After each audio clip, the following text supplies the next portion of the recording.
还没回家？梁总，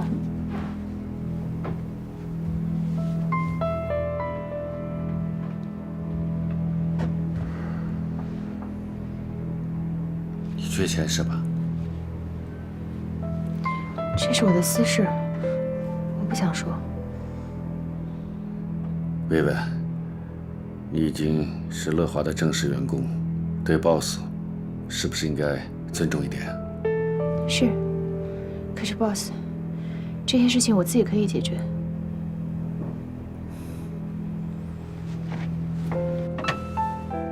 你确定吗？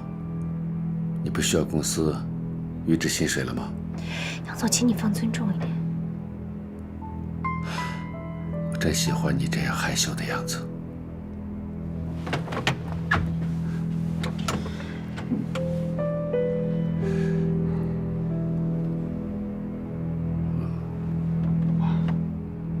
你的脸很烫啊，你那么容易害羞啊？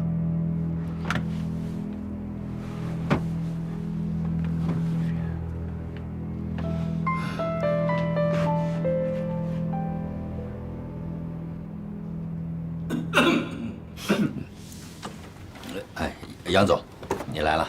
啊，老胡啊，我来找你，想跟你聊一聊，还有说说你报的一些账。我没什么账要报啊。哦，Vivian， 他好像有账要报给你。Vivian， 你那个，Vivian。啊，老胡，我突然想起来还有点事，再聊吧。哦。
你把我带到这儿来干嘛？我只是想跟你说几句话，你以为我要干嘛？说话要来这种地方吗？在这里呢，不容易让人听见，监控也不容易拍到，比较适合说悄悄话。好，那你说。薇薇，说实话吧，我见过的漂亮女人很多，我为什么喜欢你呢？因为你的骨子里面有着一种朴素之美。在你还没来之前呢，有一个小姑娘是我提拔的，当时她非常顺我的心意，所以在短短的不到1年之内，她已经变成了金牌销售。她的年收入多少？超过100万了。我本来想送她去美国总部工作，可是她后来呢，想法越来越多，再不听我的话了，再不可爱了，到最后身败名裂。梅子，你知道的，她听话的时候顺风顺水的，想要什么有什么。可是他没有尊严。尊严，尊严可以换什么东西吗？换房子、车子、金钱。薇薇，我告诉你，尊严1钱不值啊！你无耻！你错了，我只是想得到我的愉悦，我们大家你情我愿，我付出适当的价钱，这样对买家和卖家都有收益啊。这就是你所谓的双赢。没错，双赢。那你可以获得迅速上升的渠道。我告诉你，不出2年，你就可以得到人家10几年都得不到的金钱和地位。而我呢，得到了愉悦还有享受。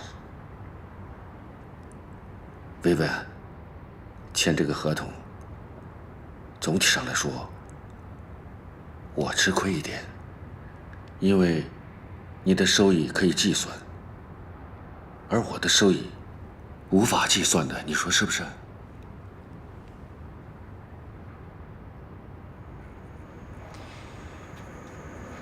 既然是个合同，那我需要时间考虑。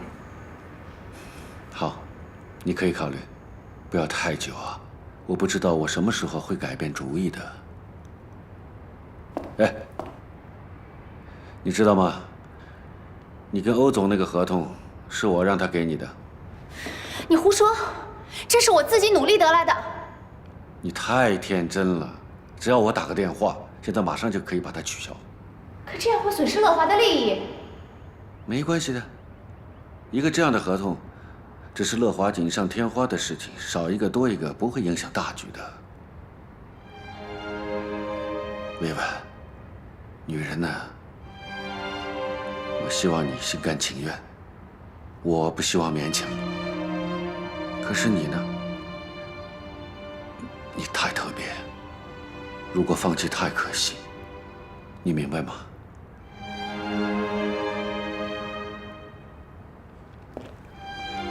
想好合同的条款，打电话给我。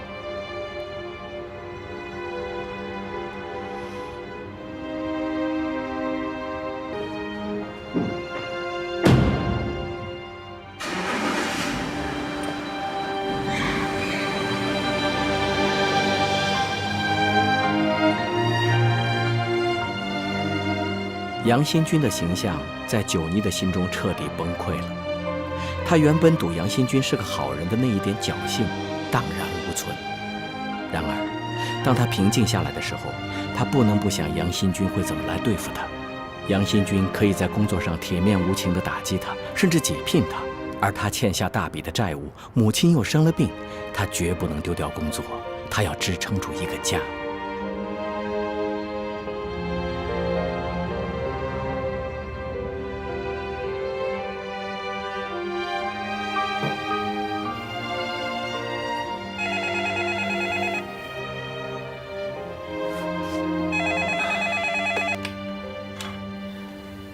喂，我女儿又去加班了，等她回来，给您打电话。不用了，请你提醒林九妮，要她按时给张先生还款。好。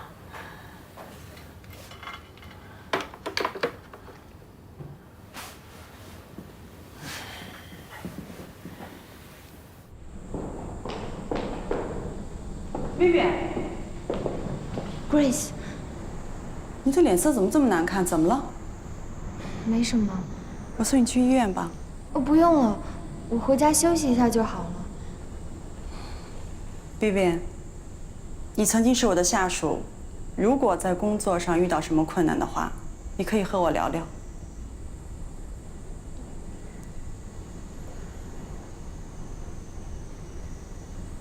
如果我遭遇了职场上的潜规则，该怎么办？那我送你一句话，但是话糙理不糙，苍蝇不叮无缝的蛋。听说你最近在和 Joe 交往，您觉得可能吗？我也觉着不可能。Vivian， 你的男朋友来公司闹过，我希望以后这样的事情不要再发生了。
吓我一跳！你干嘛呀，老公？老婆，哎呀，老婆，怎么1楼不开灯呢？我还以为有小偷呢。又用不上，干嘛要开呀？你今天怎么这么早回来？我不知道你在啊，要不我会更早点回来。你怎么没打电话？还说呢，手机没电了，家里电话又欠费。杨新军同学，你能不能把心思一点点用在家里？我不在家的时候，你也管管家嘛。那么多年都是你管的，我哪里管得了你的工作？你又不能帮我炒菜，你又不能帮我去做节目，那你能干什么？能干什么？讨厌！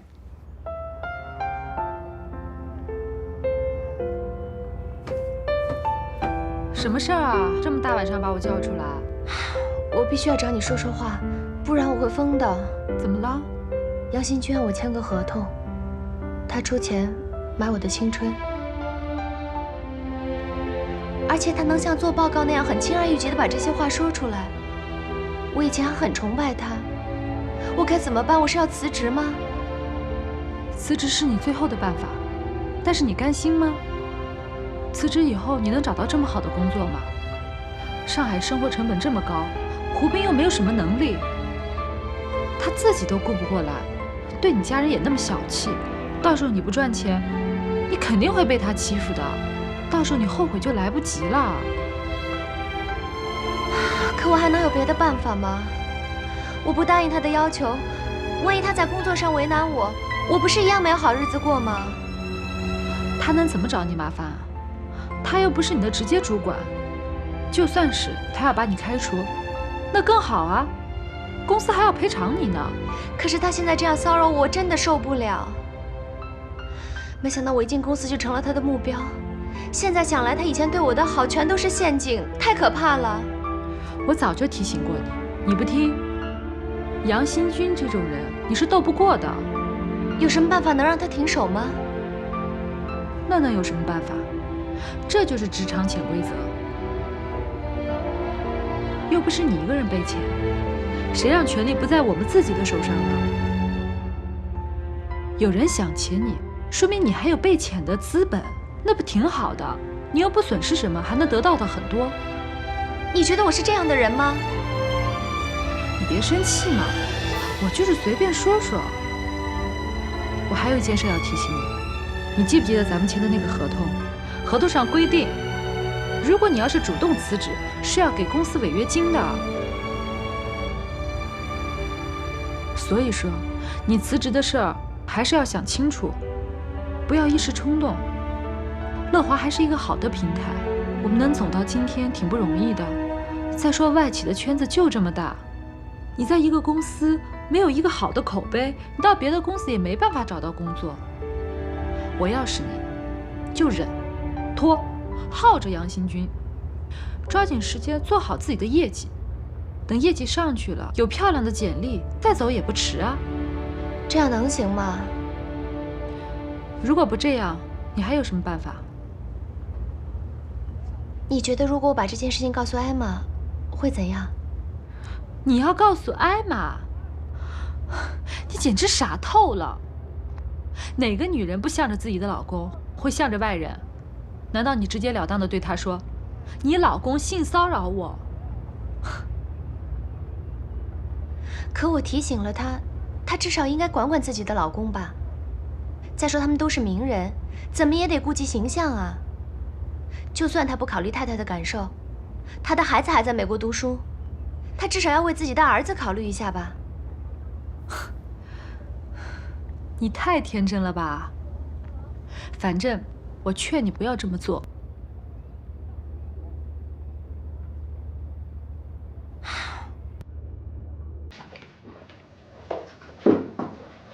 妈，妈，你没什么不舒服吧？没事儿，我就是睡着了。那小玲和小松呢？小玲上班去了，小松到公安局说是盯查那个黑中介的事儿了。你没骗我吧？真没什么不舒服吗？哎呀，我说过了，我没病。哦，对了，刚才啊，那人又打电话来了，说是催款呢。这2天忙忘了，晚上我就用网银给他转过去。九妮啊，你的脸色不太好啊，有什么事儿吗？妈，我今天差点做了一个很任性的决定。什么事儿啊？是什么都不重要了，重要的是，我爱你，也舍不得小松。我会为了你们和这个家努力奋斗的。你也别把自己弄得太累了啊。那这2天我们赶紧收拾收拾东西，就搬出这个房子吧。不是说住了这个月吗？怎么要提前搬啊？就听我的吧。无论如何，这个房子我都不想再住了，一定要搬出去。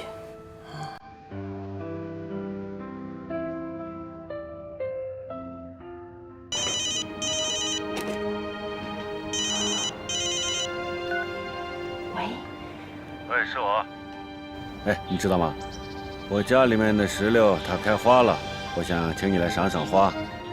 杨总，我不想跟你发生任何工作以外的私人往来，你听明白了吗？任何私人往来。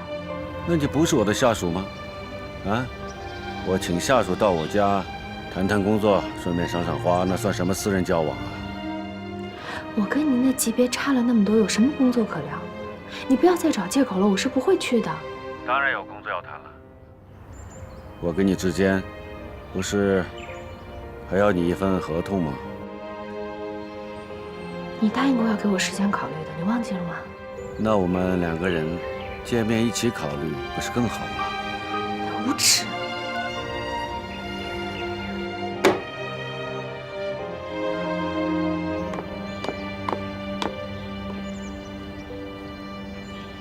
老公，没想到吧？怎么回来了？我们剧组的编导这2天生病了，所以可以休息2天。又有人给你做饭了。知道吗？我一个人在家里面无聊极了，正打算去探你的班呢。那再开工的时候你探我班，我给你介绍美女啊。真没想到，咱们结婚的时候捡的病树苗，都10几年了，终于让我们给种活了。是啊，它是我们俩的夫妻树。我们能聊聊杨总吗？聊他，他怎么了？啊，我明白了，你是不是听到了些什么呀？到底怎么回事儿，你就告诉我吧。我比你年纪大这么多，什么都能承受得了。哎呀，我真的不知道该怎么说。我只希望我说出来以后，您不要怪我。我不会怪你的。你说吧，那个女人到底是谁？女人？新军在外面有情人了是吧？现在稍微有点魅力的中年男人都会养小三儿。这样的爆料我每年都会接到，10件有11件都是假的。现在的年轻女孩，为了钱什么都肯做。啊，九妮，你也是年轻女孩，我不是在说你啊。哎妈，这事情不是你想的这样的。男女之间不就是这样吗？你就说吧，放心，我会替你保守秘密的。是杨总，他一直以来都对我很照顾，我特别感激他。但是我有男朋友，我觉得我还是应该跟他保持一个合适的距离，这样比较好。你这话什么意思呀？什么叫保持距离呀？你不是在暗示我，新军对你有什么不轨的想法吧？我真的不能再说什么了。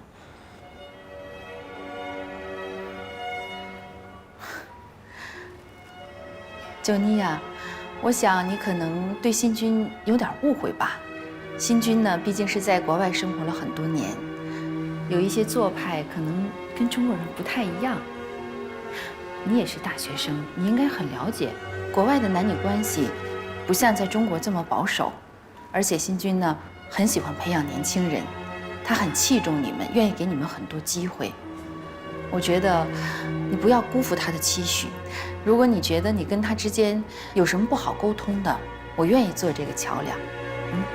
艾玛，这真不是东西方文化差异的问题。况且，我有一个脾气很暴躁的男朋友，我不希望他伤害杨总，所以我觉得最合适的方法就是您跟他沟通一下。我跟新军一直沟通的挺好的，就像你，我们都谈到过呀。谈到我？对呀，我们之间没有秘密的。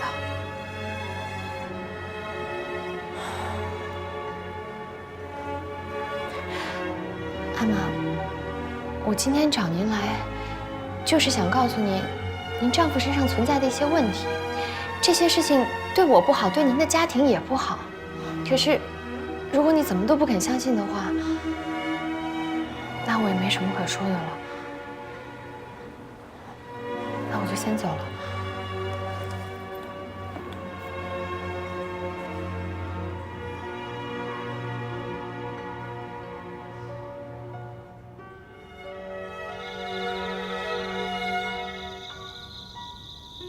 我有个正事儿要问你。什么正事？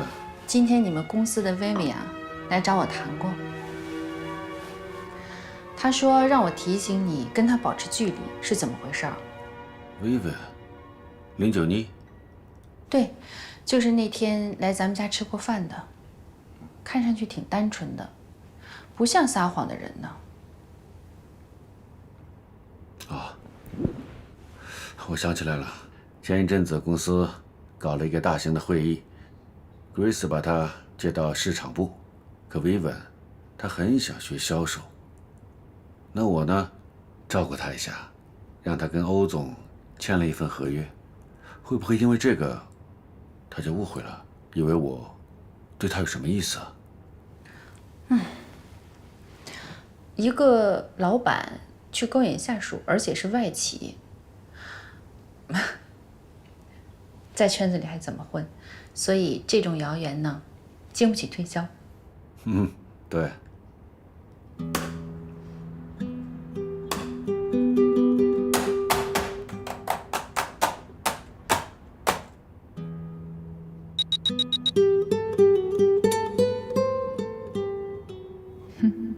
你又来了，调不上092，想找我做替代品，老娘不稀罕你。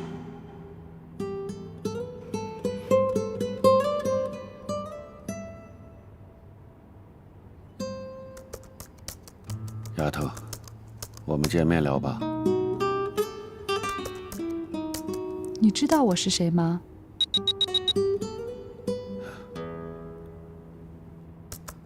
知道。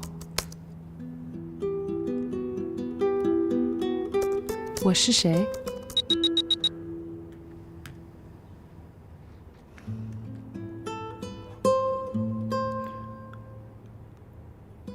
是游泳池里锁骨边有红痣的女人。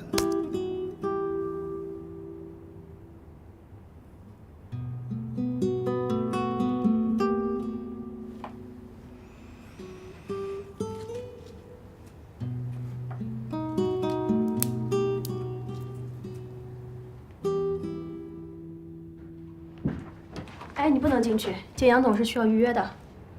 你问一下杨总，我已经预约好了。让他进来吧。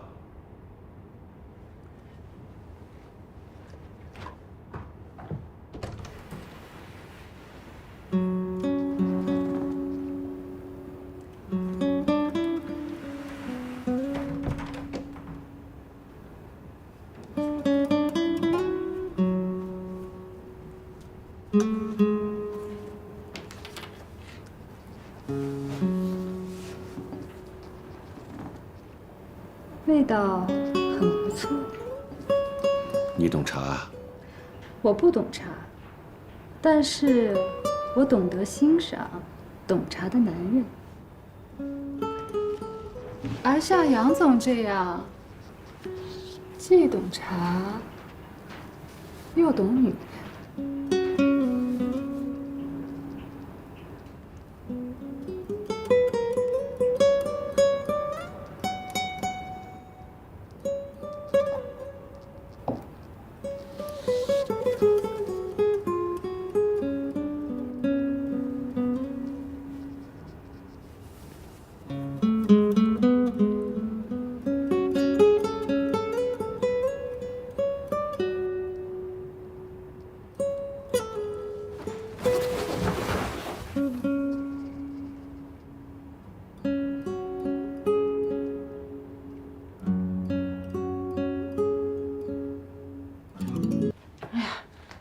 九妮啊，你今天又是做饭又是洗衣服的，就别再忙了。我已经找好房子了，我们尽快搬过去吧。啊，这些东西先放着吧，明天我来收拾。哦，不用了，我自己收吧。你身体又不是很好，别累着了。我真的有胃溃疡啊，我怎么一点感觉都没有？胃镜检查是很准确的，你之前呕吐还有胃疼，那都是生病的症状。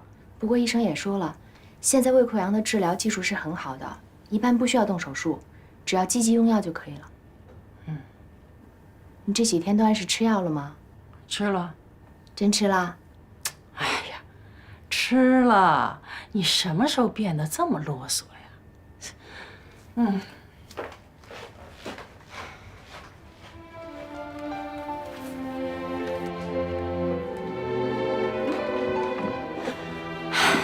林九妮啊，林九妮，生活已经变成这样了，你是不是该去找份兼职了？太阳救命的钱到了。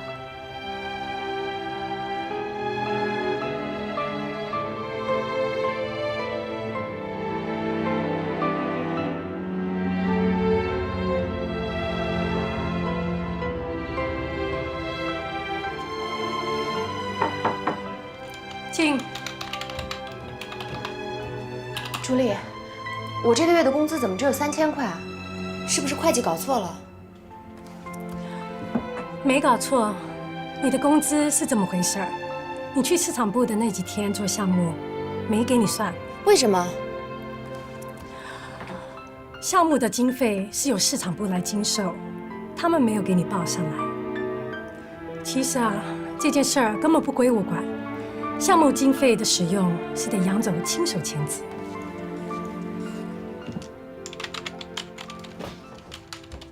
我想知道你为什么克扣我的工资。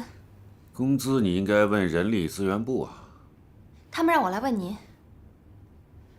我去市场部做项目的工资，算在市场部的项目经费里，还有签的那些合同的提成，钱都到了乐华的账户，可我什么都没看到。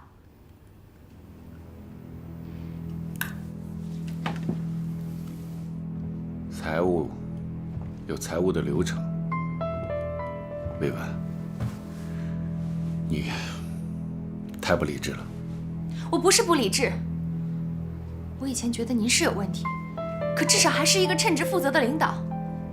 现在这样，你让我太失望了。你说什么？我说你利用职权克扣我的工资，打击报复我。我至于打击报复你吗？你看清我了，也看清你自己。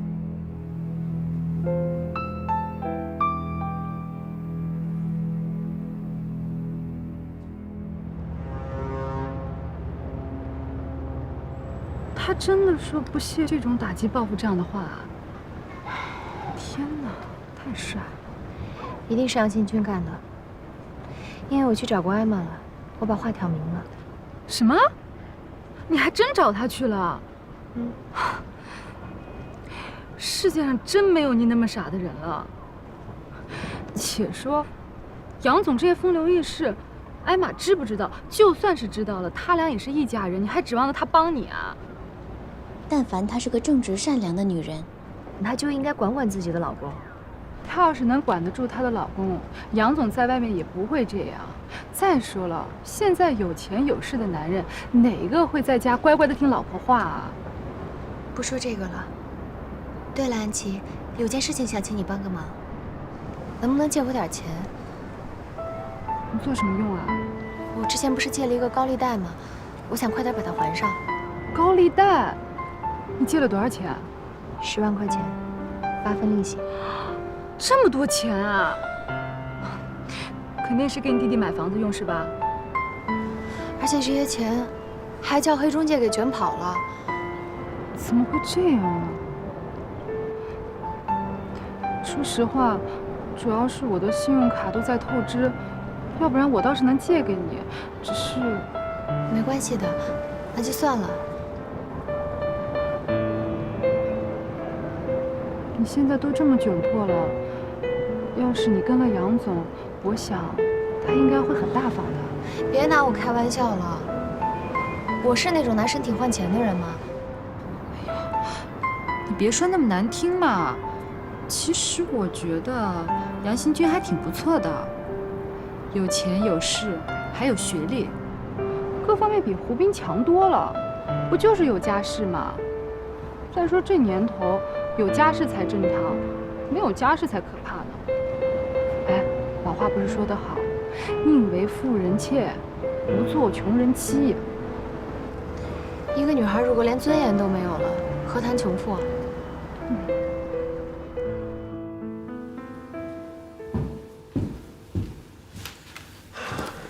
九妮，这次你的工资问题真的是冤枉杨总。的确是财务的流程问题，程序故障。那就是说，我可以拿回我的工资了？当然了，再加上欧总的合约提成还不少呢。难道是我冤枉了杨新军？有的时候品行和能力是不能划等号的。杨新军的工作能力是一流的。当初乐华进入中国的时候，他只带了2名工程师，可以说是白手起家，工作能力是有目共睹的。怎么样？什么时候请我们吃大餐？你定吧。还有一个好消息要告诉你，公司总部已经批准了，有部分的职位准备内招。真的？据我知道呢，市场部有职位，所以呢，你马上准备材料，等公司通知正式下来的时候，你可以向人力资源部申请。怎么了？我觉得朱莉一直不是很喜欢我，我的申请她能通过吗？这的确是个问题。你让 Grace 给你写个推荐信，再加上欧总那边的合同，对一个新人来说已经很出色了。我相信他不会筛除你的。那我好好准备。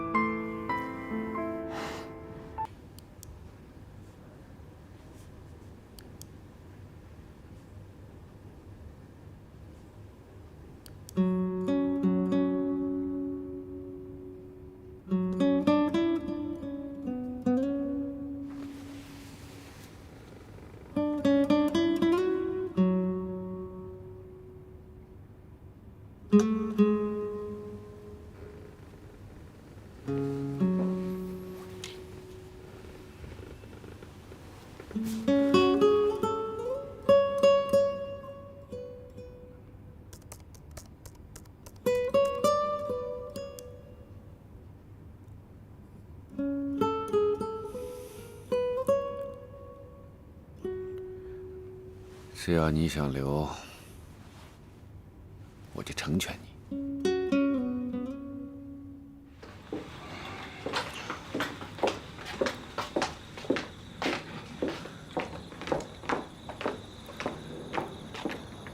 哎，一个电话就回到片场，我这个做丈夫的一点地位都没有啊。片场是烧钱的地方，尽快的收工就是勤俭节约。回来好好犒劳你啊！小心开车。啊。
所拨打的电话已关机。Sorry, the subscriber you dial is power off.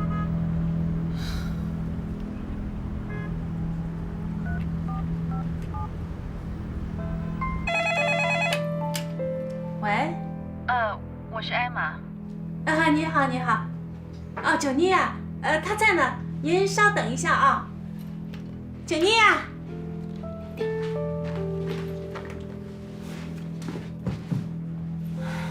喂，艾玛你好。九妮，我是想说，我不知道你和我先生之间有什么误会。不过你觉得真的无法化解的话，请你记得一定来找我，好吗？我记得。我想告诉您，这个周末我们就可以搬出去了。房子不急，如果觉得有困难的话，可以多住一段时间啊。不用了，我们一定会搬出去的。你还有别的事儿吗？没了。没事了，再见。再见。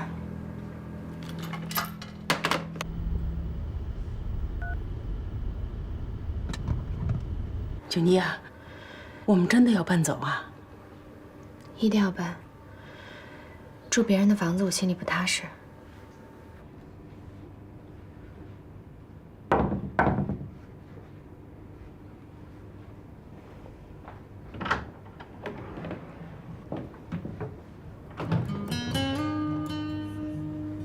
我还以为你已经把我忘了呢。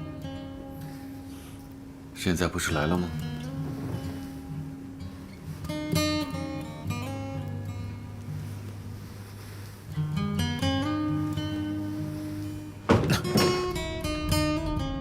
我这是怎么了？我那么容易就被梅子牵着走了，我怎么能怀疑我丈夫的忠实和情感呢？这肯定是梅子设计的圈套，想拆散我们，达到攻击新君的目的。这10年，我们就像新婚那天似的相亲相爱，任何力量都不能拆散我们。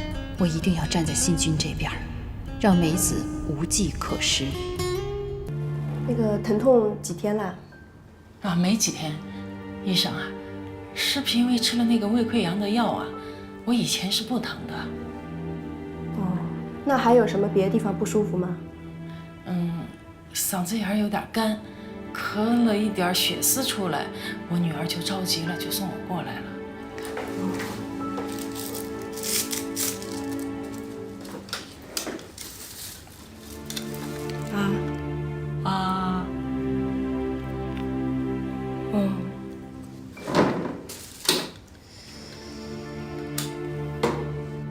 你妈妈的情况需要再进一步检查，看看是不是胃溃疡恶化了。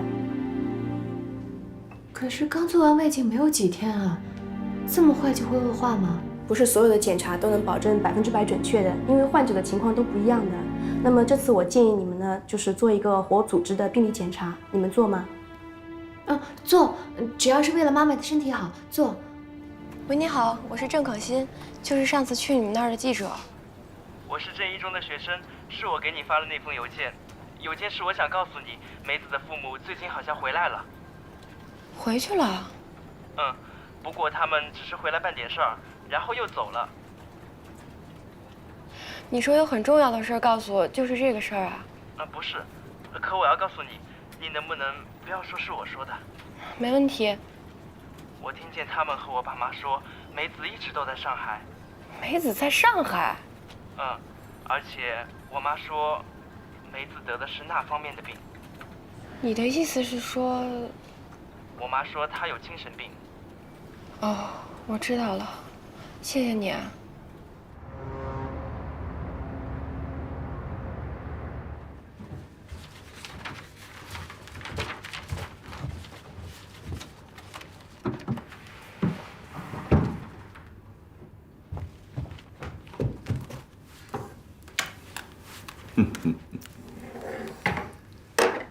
来，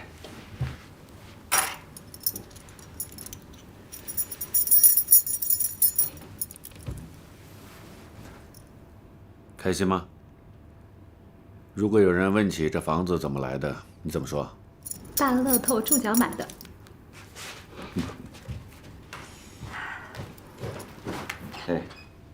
你在销售部做的怎么样？比客服部高了2个楼层，视野呢却大了不止1倍。我的晋级目标是成为乐华年度销售冠军。口气还不小啊。那你打算从哪里开始啊？我想先从给客户打电话聊天开始，这个我比较娴熟。不过这样效率比较低，所以呢，还是要请你这个金手指出马了。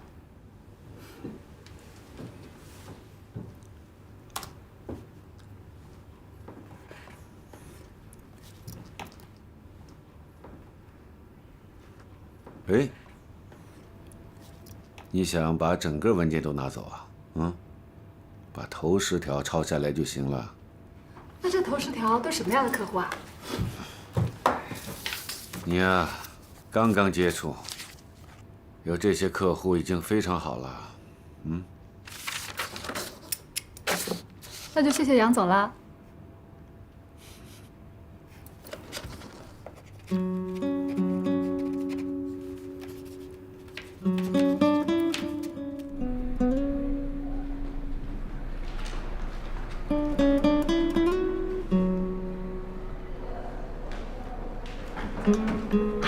护士小姐，对不起，问一下，你看最近有没有一个叫梅子的小姐来这儿看过病？这个不可能帮你查，这是病人的隐私。我是她的朋友，你说她一个姑娘家的，自己一个人，万一病情恶化了怎么办呢？医院里的病人实在是太多了，真的不好意思啊。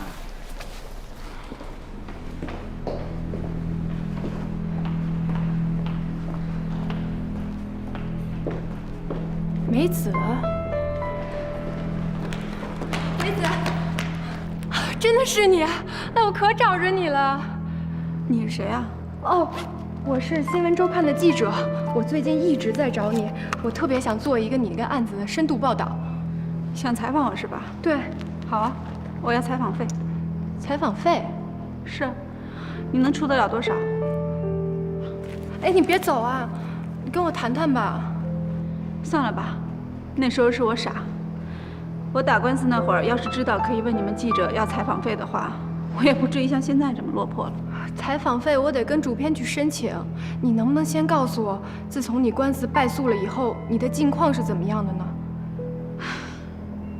好了，别在我身上浪费心思了。有时间的话，多去关心关心那2个在杨新军手下工作的女孩吧，让他们俩提防着那只道貌岸然的色狼吧。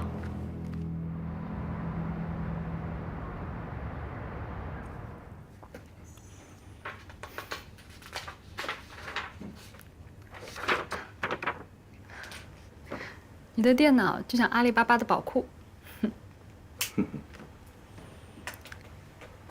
让我看一下。哎，就看一下嘛，有什么关系啊？我什么都让你看走了，那我还有什么隐私？嗯，今天就穿这条裙子。是啊，怎么样，不好吗？很漂亮，好像缺了些什么。缺点什么？我可是按照你说的去扣工定制了一套晚装。哎，哇，太漂亮了！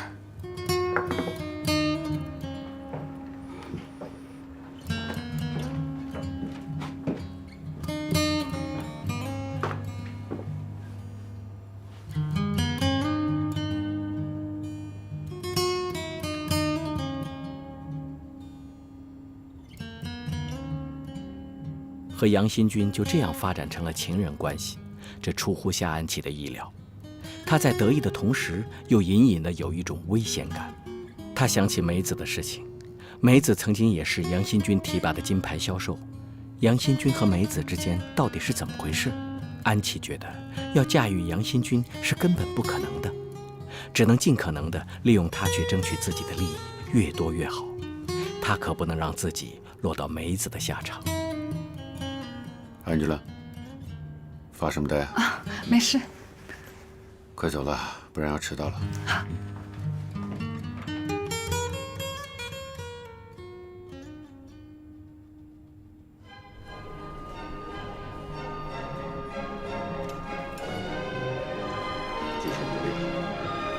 周总。哦，杨总啊，你很厉害啊，动作很快啊。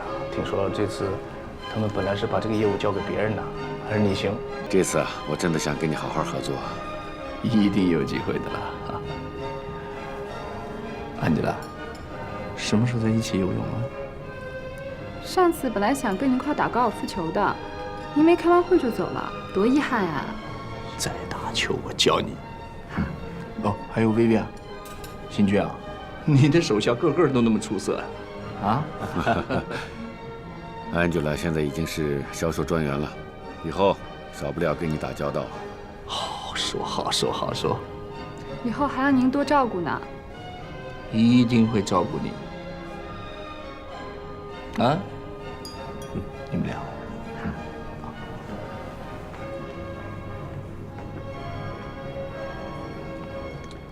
安吉拉，我们下个季度的最大目标就是北方中会。要拿下这个项目呢，必须要有欧总的配合。销售部会让你跟进欧总这件事。他很重要，我明白的。明白放在心里。你最近发展的客户怎么样？有2个已经在谈了。听我说，别求快，要的是充分了解你的客户，跟他们搞好关系。我们卖的不只是产品，还有系统的方案和服务。你要让客户他们赚钱，他们才会让你赚钱。就是双赢。你现在那种掠夺式的方式和营销方案已经过时了。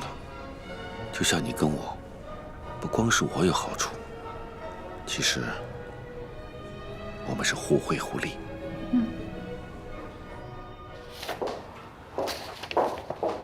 医生，我妈妈的检查结果怎么样啊？根据临床各项检查结果来看，你妈妈确诊为胃癌。什么？癌症？哎，九妮，这人的年龄大了，什么病都有可能得。哎，你先别着急。我自己心里很难受。他好不容易把我俩带大了，我刚工作的就……九妮，你别哭呀，你哭也没有用。别，哎，好。哎，九妮，我这边特别忙，等一会儿我下班了再打给你啊。喂。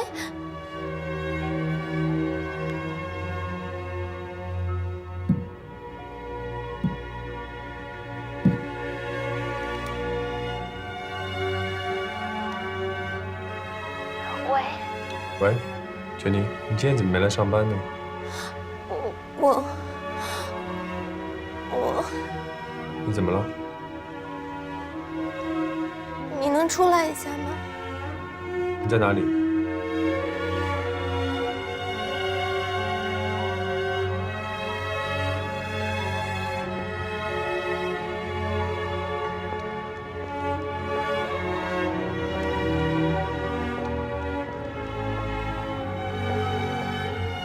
九妮，怎么了？怎么了？我只想找一个人好好的哭一场。别担心，告诉我到底怎么了。我妈妈得了癌症。没事的，让我们一起来想办法好吗？我听到这个消息，我觉得天都要塌下来了。你别担心，如果这天真的塌下来了，我顶着，我个子高嘛。那我们一起去看他好不好？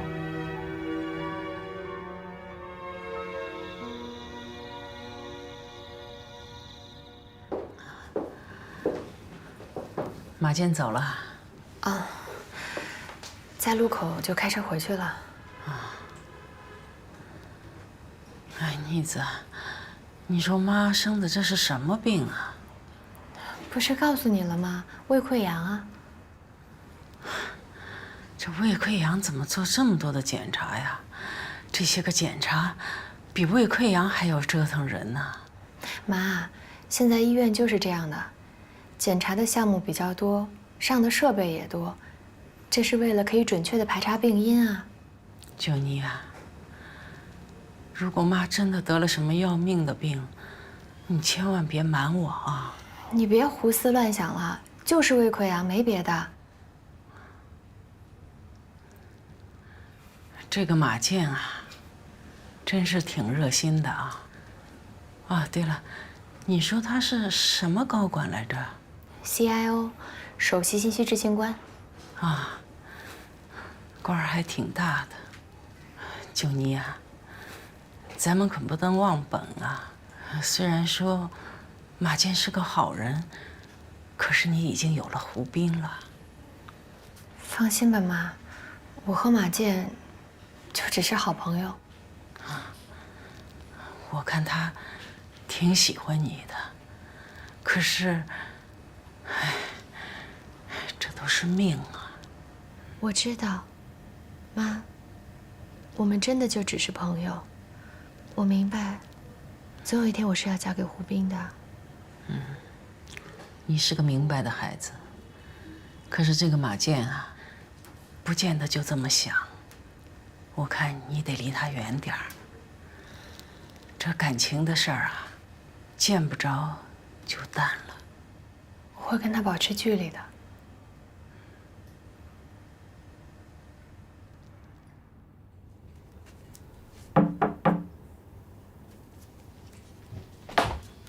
Grace，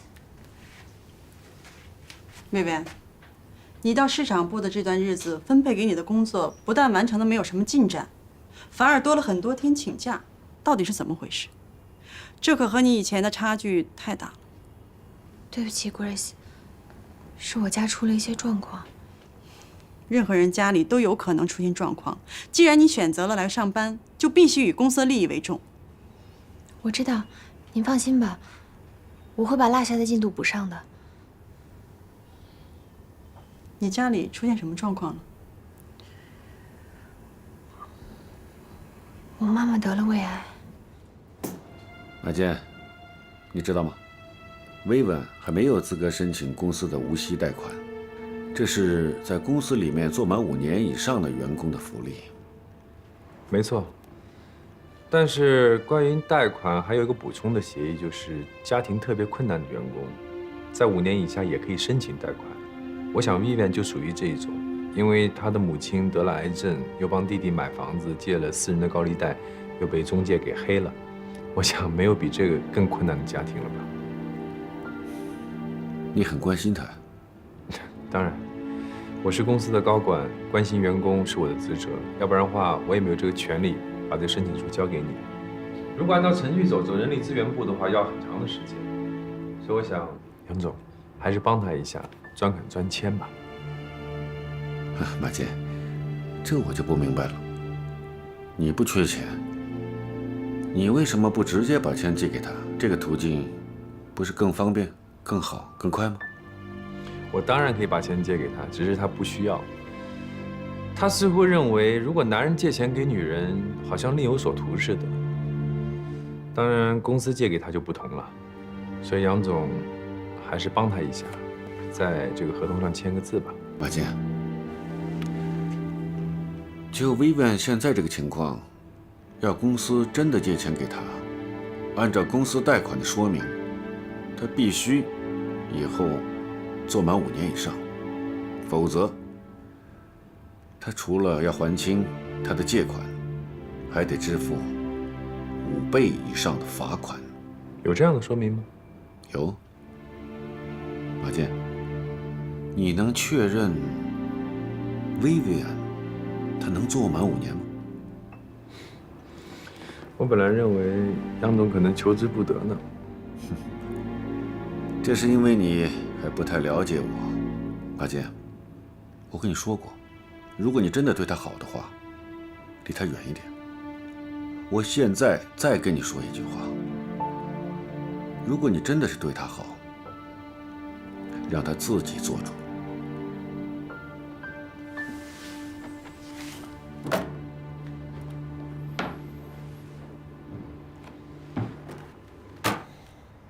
趁着妈不在，我们统一一下口径吧。妈得的是胃癌，不过医生说现在治疗还来得及。那得花多少钱啊？你别老钱不钱的，那是我妈，多少钱都得治。我又没说不治，我只是说别乱花钱嘛，病急乱投医的，是吧，姐？是啊，我们的存款也不多，每一分钱都要用到必要的地方去。你俩也不是很宽裕，妈治病的钱就由我来出吧。只是这样，姐姐就帮不了你们什么了。九妮，你在公司才转正，工资又不高的，你现在来显阔了，你妈又不是你一个人的妈。姐，要不，借钱的利息我们来还吧？怎么说话呢？借据上写的是姐的名字。怎么不行了？姐是为我们还的钱。现在房子没有啊，难不成我们来还钱啊？小玲，你还讲不讲理了？我怎么不讲理了？姐姐说好要给我们出钱买房子的，那现在房子没了，那我们什么都没有拿到，凭什么给她还钱啊？行了行了行了，别再吵了，钱的事儿你们就不要再操心了。这样吧，妈治病的钱我来出，借的钱我来还，我只对你们有一个要求，就是经常回来陪陪妈，让她保持心情上的愉悦。说的我好像多贪财似的。唉，摊上这么一个得癌的婆婆，以后指不定还有多少事儿呢。你要嫌钱，你就别和我好。小松，你敢吼我啊？你敢吼我呀？我吼你怎么了？你要对我妈不好，我还敢打你呢。行啊，你妈好是吧？那你跟你妈过去。我告诉你，林小松，我受够你了。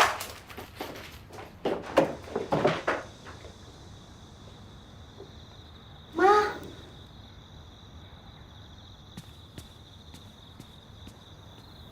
我都听见了，我得了癌症。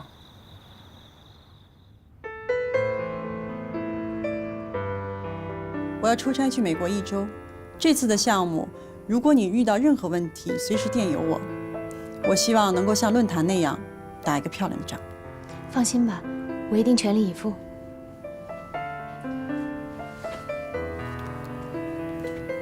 你妈妈最近怎么样？在等医院的床位，一有床位就可以做手术了。看病和做项目一样，都需要调理，所以你不要着急，她会好的。谢谢你。这是我的一点心意，术后给老人家买点补品。我不能要。你看你，真和 Jill 说的一样，一提到钱就这么敏感。拿着。我怎么能要您的钱呢？你不拿着是牵牵手。